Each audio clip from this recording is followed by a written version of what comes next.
1494 में बादशाह सिकंदर लोधी ने संत रविदास जी को मुस्लिम धर्म स्वीकार न करने के कारण जेल की काल कोठरी में डाल दिया। परंतु कालांतर उनके ज्ञान से प्रभावित होकर ससम्मान छोड़ बेच दिया और उनका शिष्य बन गया। संत शिरोमणि गुरु रविदास जी मीराबाई के भी गुरु थे। वह केवल मीराबाई के ही गुरु नहीं थे, बल्कि मीराबाई के ससुर महाराजा चित्तौड़गढ़ राणा सांगा, उनकी पत्नी झाला रानी तथा उनके पुत्र राजा भोज के भी गुरु थे एवं चित्तौड़गढ़ राज्य के राजगुरु भी थे।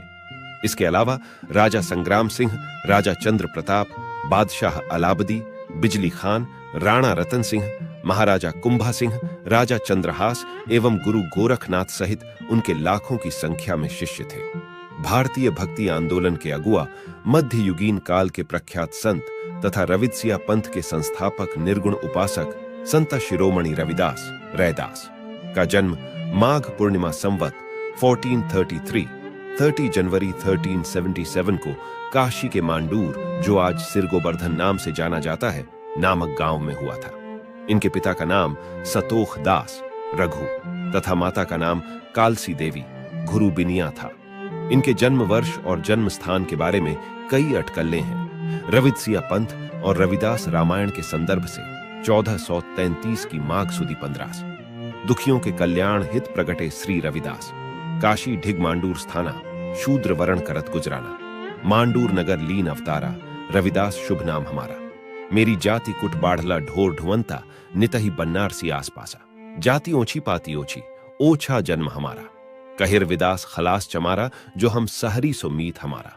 तो मित्रों, अंतत बने रहें। इस अवधि को भारत के इतिहास में सबसे काला अवधि कहा जाता है, क्योंकि इस काल में भारतीय समाज के एक बड़े वर्ग को बुनियादी मानवाधिकारों समानता, भाईचारा और संप्रभुता से वंचित रखा गया।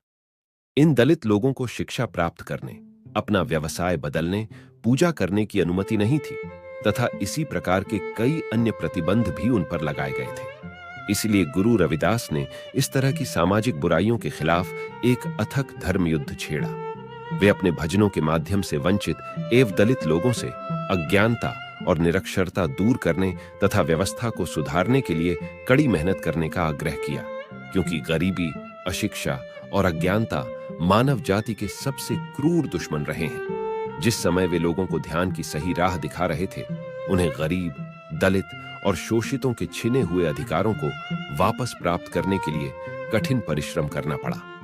उन्होंने दलितों के सामाजिक उत्थान के लिए कई स्तरों पर जोरदार प्रयास किया। इस लक्ष्य को प्राप्त करने में गुरु रविदास को अपने पूरे जीवन काल में गुरु रविदास ने अपने भजनों के माध्यम से पूरे विश्व को समाजवाद, समानता और मानव गरिमा की एक अनूठी अवधारणा दी। उन्होंने अपने भजनों के माध्यम से यह प्रचार किया कि केवल एक ही परमेश्वर है जो पूरे ब्रह्मांड के रचयिता है, जिसमें मनुष्य और सभी 84 लाख प्रजातियां शामिल हैं। उन्होंने अपने अनुयायियों का आह्वान किया कि वे सत्य और सर्वव्यापी ईश्वर की उपासना करें, जिसे उन्होंने सतनाम, हरि, माधव, निरंजन, लाल, केशव आदि से पुकारा। साथ ही उन्होंने विश्व में जाति विहीन और वर्ग विहीन समाज की स्थापना के लिए लोगों से आग्रह किया।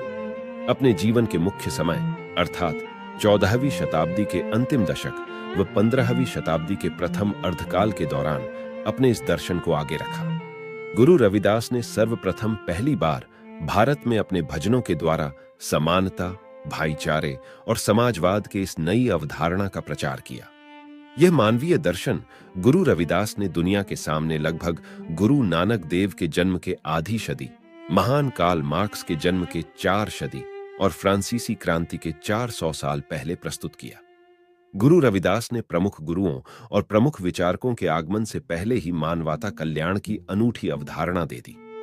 यहां यह उल्लेख करना सार्थक होगा कि गुरु नानक देव 1469 ईस्वी और कार्ल मार्क्स 1818 ईस्वी में पैदा हुए और फ्रांसीसी क्रांति 1789 तथा 1799 के बीच हुई, जबकि गुरु रविदास, जैसा कि पहले ही उल्लेख किया गया है, वर्ष 1377 में पैदा हुए थे। संत रविदास जी का शैक्षणिक दर्शन।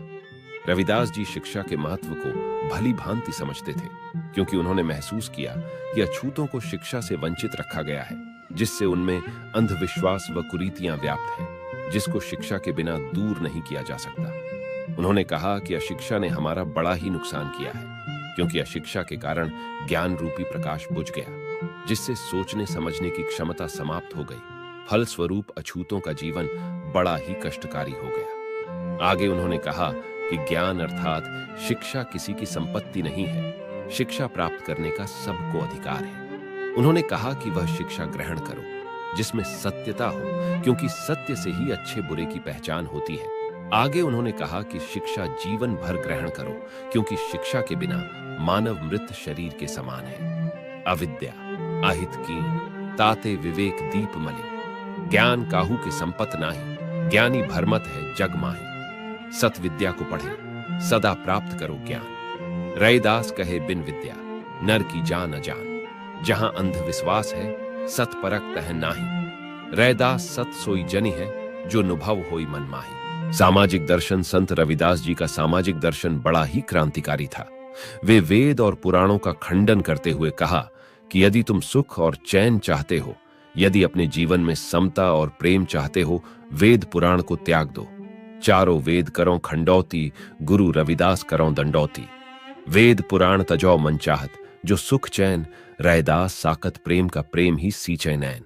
धार्मिक दर्शन रविदास जी ने समता, स्वतंत्रता, करुणा, मैत्री तथा न्याय के सम्मिलित रूप को धर्म का नाम दिया। उनके अनुसार धर्म की कोई जाति नहीं होती, न ही धर्म में जाति का कोई स्थान है, और जो सत्य धर्म पर चलता है, धर्म उसकी मदद करता है। किसी जमाने में धर्म को ही सत्य कहा जाता था, लेकिन रविदास जी ने इसे पलटकर सत्य को धर्म के रूप में स्थापित किया। धर्म की कोई जाति नाही, न जाति धर्म के माहे। रैदास चले सो धर्म पे, धर्म करे सहाय। जिन्हें नर सत्य त्यागिया, तिन्हें जीवन मिरत समान। रविदास सोई जीवन भला, जहां सब सत्य प्रधान। रविदास सत्यमति छांडिय, जो लौ घट में प्राण। दूसरों को धर्म नाही, जग में ही सत्य समान। जो नर सत्य न भाषहि, अरु करहि बिसास घात। तिन्हु सो कबहु भूलिहि, रविदास न कीजे बात। रैदास सत का आसरा सदा सत सुख पाए। सत ईमान न छाड़िए, जग जाए तो जाए। धार्मिक संकीर्णता, पाखंड, अंधविश्वास तथा सांप्रदायिकता के प्रबल विरोधी रविदास के लिए धर्म वर्चस्व स्थापित करने का साधन नहीं, बल्कि एक नैतिक सत्ता का है, जिसे अपनाकर ही सच्चा धार्मिक हुआ जा सकता है, न कि धार्मिक पाखंड को अपनाकर। सच्चे अर्थों में धार्मिक व्यक्ति ईश्वर को सर्वोच्च सत्ता मानता है, और ईश्वर के समक्ष सभी धर्मों को मानने वाले बराबर हैं। संत रविदास ने सांप्रदायिक दृष्टि अपनाकर मनुष्यों में भेदभाव को स्वीकृति नहीं दी, बल्कि मानवतावादी दृष्टि को अपनाकर मनुष्यों में धार्मिक व सामाजिक एकता व बराबरी को मान्यता दी। रविदास ने स्पष्ट तौर पर कहा कि राम और रहीम, कृष्ण और करीम, ईश्वर और खुदा में कोई अंतर नहीं है। ये सब एक ही हैं, ये मन में ही बसते हैं। इनको प्राप्त करने के लिए घर त्यागने की जरूरत नहीं है। रविदास के लिए ईश्वर की प्राप्ति किसी कर्मकांड का हिस्सा नहीं है, बल्कि उसके लिए अपने आचरण को पवित्र करने की जरूरत है। राघो कृष्ण करीम हरि, राम रहीम खुदाए। रविदास मोरे मन बसही, कहूं खोजहूं बन जाए। रविदास हमारो सानिया, राघव राम रहीम। सभी राम को रूप हैं, केसो कृष्ण करीम। अलख अल्लाह खालिक खुदा, कृष्ण करीम करतार। राम नानु अने